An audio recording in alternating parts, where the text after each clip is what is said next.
दोस्तों, यूपी की सियासत में 2027 के चुनाव को लेकर अभी से हलचल तेज होने लगी है।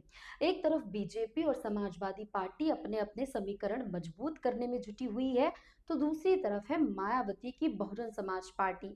वो भी अपनी रणनीति को लेकर बड़ा संकेत दे रही है। लेकिन इस बार चर्चा सिर्फ उत्तर प्रदेश की नहीं है, बल्कि पंजाब की सियासत से भी जुड़ी हुई है। मायावती ने साफ कर दिया है कि पंजाब में बसपा किसी भी पार्टी के साथ गठबंधन अब नहीं करेगी। पार्टी आगामी विधानसभा चुनाव अकेले अपने दम पर लड़ेगी, यानी कांग्रेस, आम आदमी पार्टी, बीजेपी या किसी दूसरे दल के साथ सीटों का समझौता नहीं होगा। दरअसल लखनऊ में बसपा कार्यालय में हुई बैठक में मायावती ने पंजाब के साथ साथ उत्तर प्रदेश और उत्तराखंड में पार्टी के संगठन की स्थिति और चुनावी तैयारियों की समीक्षा की। इसी बैठक में उन्होंने पंजाब को लेकर पार्टी की रणनीति स्पष्ट कर दी है। मायावती का कहना यह है कि चुनावी गठबंधन से बसपा को फायदा कम और नुकसान ज्यादा होता है। उनके मुताबिक गठबंधन में पार्टी को सीटों के साथ साथ वोट प्रतिशत का भी नुकसान उठाना पड़ता है। इसलिए अब पार्टी अपने संगठन और अपने वोट बैंक के भरोसे चुनाव मैदान में उतरने की तैयारी कर रही है। मायावती ने कार्यकर्ताओं को भी साफ संदेश दिया है कि चुनाव में किसी दूसरे दल के भरोसे रहने के बजाय संगठन को बूथ स्तर तक मजबूत किया जाए। उन्होंने कहा है कि पार्टी को ऐसे उम्मीदवार मैदान में उतारने चाहिए जो कर्मठ और ईमानदार हों और जनता के बीच अपनी पकड़ रखते हों।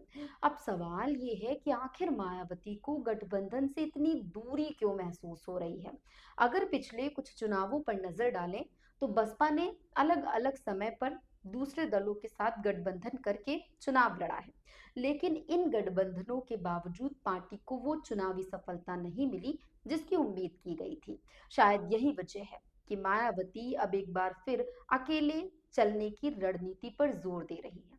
पंजाब में बसपा का लक्ष्य आम आदमी पार्टी, कांग्रेस और बीजेपी समेत तमाम दलों से नाराज मतदाताओं को अपने साथ जोड़ना है। मायावती ने खास तौर पर गरीब, बेरोजगार और वंचित वर्गों तक पार्टी की नीतियां पहुंचाने के निर्देश दिए हैं। इसके लिए बसपा अंबेडकरवादी विचारधारा और सर्वजन हिताय सर्वजन सुखाय की नीति को जनता के बीच ले जाने की तैयारी कर रही है।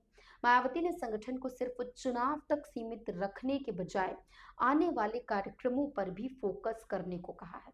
9 अक्टूबर को काशी राम की पुण्यतिथि के कार्यक्रम की तैयारियों को लेकर भी निर्देश दिए गए हैं।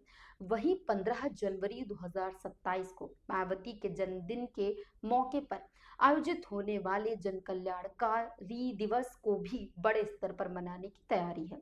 लेकिन मायावती का ये फैसला सिर्फ पंजाब तक सीमित मानना जल्दबाजी होगी, क्योंकि उत्तर प्रदेश में भी बसपा 2027 के चुनाव की तैयारियां तेज कर चुकी है।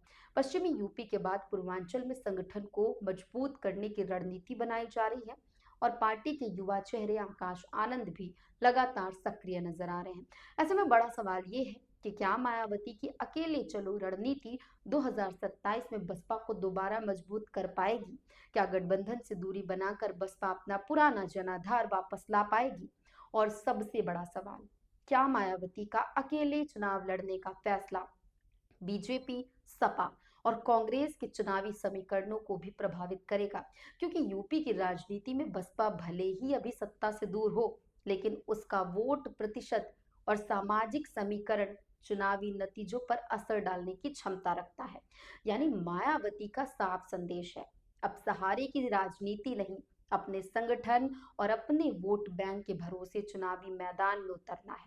2027 की लड़ाई जैसे जैसे करीब आएगी, ये देखना दिलचस्प होगा कि बसपा का ये अकेला सफर उसे कितनी राजनीतिक ताकत वापस दिला पाता है।